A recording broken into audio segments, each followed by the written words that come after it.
Hey there, it's Ashley from WTI. If you are tired of not being able to reach your golf balls, then check out this golf ball grabber from Kamitty Golf.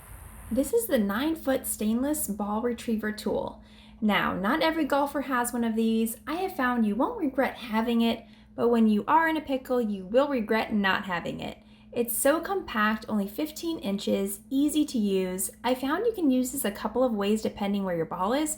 You can scoop the ball into the retriever, or you can apply some pressure and secure the ball into the retriever. I really like this, can easily fit into my golf bag. It has an ergonomic rubber anti-slip handle.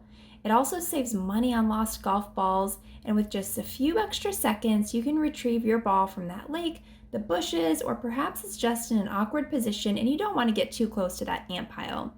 This is also great if you have back issues and want to avoid bending over as much as possible.